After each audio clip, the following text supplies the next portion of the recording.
1 second. Okay. Question 3, continued. In fact, the man who was responsible for bringing me to Alaska, he was trying to get a priest for the village and couldn't find a priest, so he settled for a seminarian, and that turned out to be me. He told me the story of how he, as an infant, born in Uzinki, the village that's on Spruce Island, but 8 miles west of Monk's Lagoon. He was born there as a child and came down precisely with pneumonia, and the doctors gave up all hope of his survival. But a few elders from the village, if they hadn't known St. Herman themselves, their parents or grandparents had known him. They were in the habit, you could say, the tradition of visiting Father Herman's grave on a regular basis. They would go there and put flowers on, like people visiting the grave of their own relatives. And so they said, we'll go to Monk's Lagoon. And they brought earth from Father Herman's grave and water from the spring, and they anointed the baby. He was just less than a year old, I think. They anointed him with this dirt and mud, really, and within a day he recovered. The pneumonia left his body. He considers his whole life to be a miracle that he would attribute to the intercession of... See, this is something we should recognize in our church without embarrassment. We believe that God uses material means for his spiritual ends. Christ spat on the ground and made mud and anointed the eyes of the blind man, and the blind man then washed at the pool and came back seeing. It's that kind of thing. If Jesus did this, and he says, greater things than I you will do. And so to find his disciples centuries later doing the same thing shouldn't really surprise us. In any case, those who have visited Father Herman's gravesite over the years, time and again have been healed of whatever diseases they had. Very much like the pool of Siloam or the pool of Bethesda. There's certain places where the angel of God comes and stirs the water, and whoever gets in first is healed of their disease. This has happened in Monk's Lagoon at Spruce Island probably hundreds of times, undocumented in the, and probably never written down by anybody, but the oral tradition has pervaded those stories everywhere. It's common knowledge. Even the most fundamentalist or unbelieving, fundamentalist Christian or unbeliever around Kodiak could not deny the healing presence of Father Herman's grave simply being among them. We should also acknowledge this as Orthodox Christians, that because God has used material means for spiritual ends, since the very beginning of Christianity, the Church has always gathered at the tomb of the saints, the burial site of the martyrs. And to this day, the antimons on the altar used for the celebration of the liturgy, or in certain practices, the altar itself, is a tomb. A relic of a martyr or saint is always placed at the center of Orthodox worship, in the altar table or in the antimons. So we're always, in a sense, gathering, like the ancient church did, at the tombs of the martyrs, and gathering around the relics, the bones, the dry bones that will hear the word of the Lord, the dry bones of the saints. And we know from historical experience, holiness is almost like radiation. You go to the hospital for radiation therapy. The radiation, it's a kind of poison actually, but in small doses it's curative. An overdose can be harmful, but we in a sense have that certain sense about holiness itself. God's holiness would overwhelm us. God would love to embrace us, so to speak, but it would be too much for us to handle. So we need to get it in small doses. And in a certain sense, visiting the grave of a martyr or a saint is exactly the small dose. It's mediated by the bones of the saint, but somehow it radiates out and sanctifies us. And that's the sense the Aleut people had of the grave of St. Herman and the graves of the saints. In addition to that, of course, there's the holy water that's been blessed. And you can ask almost any Orthodox Christian, certainly again in Alaska, where people certainly believe that all holy water potentially cures, because holiness cures. It dispels what is evil and harmful and fills it with light and life. Some of the most extraordinary stories then about St. Herman are not about anything he did during his life. They're the miracles that occurred when people visited his gravesite and prayed there. And even prayed there on behalf of absent people who then, from a distance, were cured within hours or days of their relatives having come on their behalf to Monk's Lagoon, to Spruce Island, and having prayed for Father Herman's intercession for their ailing friend or relative.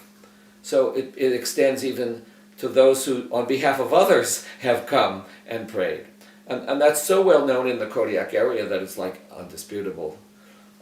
In addition to that, of course, there are the miracles simply that occur when praying before the icon of the Mother of God of Sitka. It's reputed to be a miracle-working icon. Those who have been sick or have had, even not necessarily physically sick with ailments, but emotionally and spiritually troubled, have come before the icon and found that crisis in their life resolved, the stress that was in their life somehow alleviated, their emotional and spiritual condition improved by physical contact with this particular icon. God can use any icon he chooses. In fact, he can use the stones if he needs to, but he especially has used historically in the history of our church icons of the Mother of God.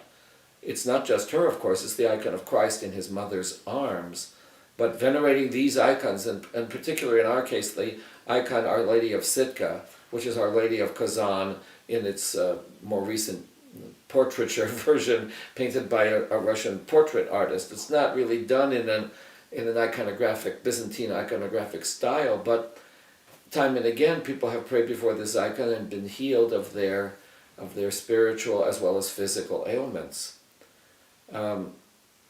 This cross has also been, in my experience, used by God several times to dispel disease. The cross itself was made by a student of mine whose father was a prominent church artist in Moscow. Vladimir Chernyshev painted crosses, icons, panagias for bishops during his life, which ended in 1996. So in the 20 or 30 years before that, he was a prominent iconographer whose name was well known, about whom articles were published in magazines and newspapers. People throughout Russia knew him as this extraordinary iconographer. His son was sort of apprenticed to him late in his life, and Maxim, who was my student at the St. Tikhon Institute, was just learning to paint icons of this caliber when I met him. And I ministered, in a sense, to his father. During the Soviet era, it was forbidden for a priest to make house calls or even hospital visits. The ministry of a priest was restricted to the interior of the church building. And even though it was a few years after the collapse of communism, the priests had not been trained, you could say, in being chaplains for hospitals or to make house calls or visit prisons, even though it was mandated by the gospel. They had been forbidden for so many years to do it. In a sense, maybe they just didn't know how, but certainly they didn't feel comfortable. And being an American in Moscow during those years, I didn't have any problem with that. I'd been making hospital visits and such. So I met Vladimir Chernyshev at his home. I prayed with him there.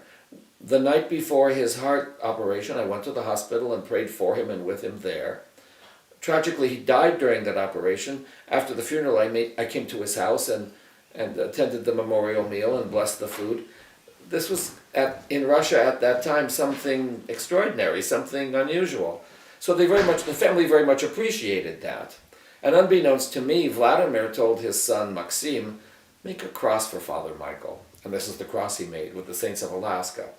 And then, because various bishops over the years had given me a tiny fragment of the relics of St. Herman and St. Innocent, and later St. Tikhon, and a friend of mine from Japan, Father John Takahashi, had given me a relic of St. Nicholas of Japan, I placed all of those inside this cross. And several times I've had the experience of praying for someone, placing this cross on them as we said the prayers, and having that person, within hours or at the most days, cured of the disease with which they were afflicted. 3 of them were cancer patients who were assessed as terminally ill, who then received a kind of remission of that cancer and survived for many years beyond.